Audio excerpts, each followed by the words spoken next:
August 1963. 40-year-old George Joannides is a CIA operative in Miami.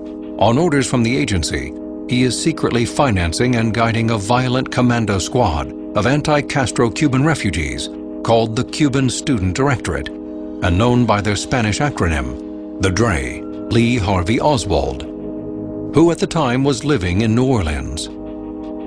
He had founded a local branch of a group that believed Fidel Castro was being treated unfairly by the U.S. His activities attracted the attention of local media. On August 5, 1963, Oswald makes an attempt to infiltrate the DRE, a move that 4 days later results in a public confrontation with DRE members. This intriguing incident connects Oswald, the anti-Castro commando squad, and the CIA.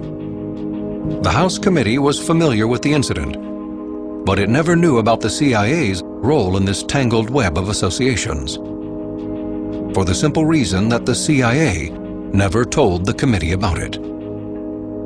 Our investigators went over there. They were looking for conspiracy, and they were young and obnoxious, and they pressed. And I thought, when the agency complained to me, that they were too aggressive. The CIA then suggested a central contact person for the House Committee. It was none other than George Joannides. I did not know anything about Joannides' background, and it's true that my researchers complained that he was not helping so much as not facilitating. With a defiant Blakey says that if he had known Joannides had even a distant connection to Oswald, their relationship would have changed dramatically. He would have been under oath. He would not have been a facilitator, and I would have wanted to know. When Oswald infiltrated this group, how did the group report up to Joannides? What did Joannides do or say about it? That information was never made available to us. Joannides, of course, is now dead. Gerald Posner and Blakey agree that the CIA must respond to the revelations about Joannides and his failure to divulge to the House Committee any connection he may have had with Oswald.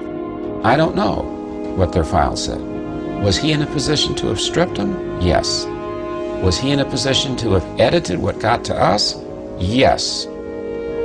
So what do you conclude about the agency? You have to conclude that they don't tell the truth to the government for which they work about the most important single thing that happened in the 1960s, John Kennedy's death.